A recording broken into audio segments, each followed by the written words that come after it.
Hello दोस्तों, स्वागत है आप सभी का मेरे YouTube channel official Sumita Sumi पर। इस चैनल के जरिए आपके लिए लाई हूँ एक नया सेगमेंट, कहानियों का कस्बा। इस सेगमेंट में आपके साथ शेयर करती हूँ हर बार एक दिलचस्प कहानी। कहानी आपकी जिंदगी से जुड़ी, कहानी मेरी जिंदगी से जुड़ी, कहानी हम सब की जिंदगियों से मेल खाती। तो लीजिए शुरू करते हैं इस सेगमेंट को। आज की कहानी सुनेंगे आप सुमिता की जुबानी। किसी विचारक ने बहुत अच्छी बात लिखी है, जब आप किसी समस्या या संघर्ष को छोड़कर भागने लगते हैं तो इससे आप कई नई समस्याओं और संघर्षों को आमंत्रित करते हैं और आप समाधान निकालने की बजाय उसमें और गहरे फंसते चले जाते हैं। पूर्व राष्ट्रपति और वैज्ञानिक डॉक्टर एपीजे अब्दुल कलाम जी ने किसी कार्यक्रम में छात्रों को संबोधित करते हुए बहुत सुंदर बात कही थी। उन्होंने कहा कि दरअसल संघर्ष हमें भविष्य के लिए तैयार करता है, इसलिए हमें हमेशा सकारात्मक रूप से इस सब को लेना चाहिए। बचपन में सुनी हुई एक कहानी उन्होंने हम सभी के साथ साझा की। कहानी कुछ यूं थी। एक बगीचे में एक बच्चा घूम रहा था। थोड़ी देर बाद आराम करने के लिए वह एक पेड़ की छांव में बैठा।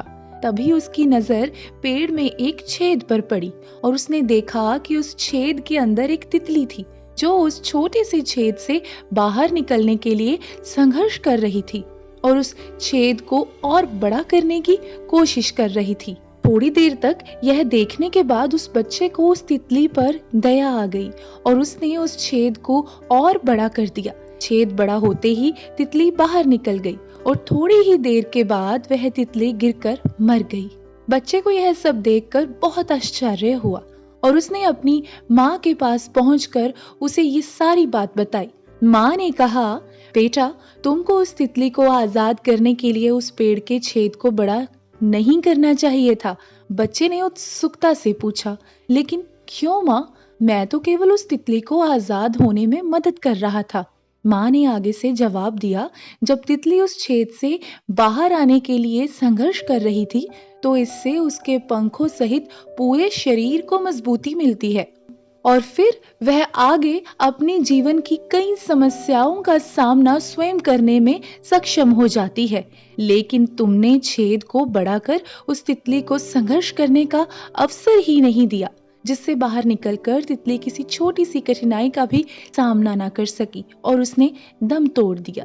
माँ ने फिर आगे कहा, संघर्ष को हमेशा जीवन का हिस्सा समझो और उससे भागने का प्रयास कभी मत करो, क्योंकि संघर्षशील व्यक्ति को अपनी मंजिल हासिल करने में दुनिया की कोई ताकत नहीं रोक सकती, क्योंकि उसके पास जुनून होता है जो उससे कोई नहीं छीन सकता।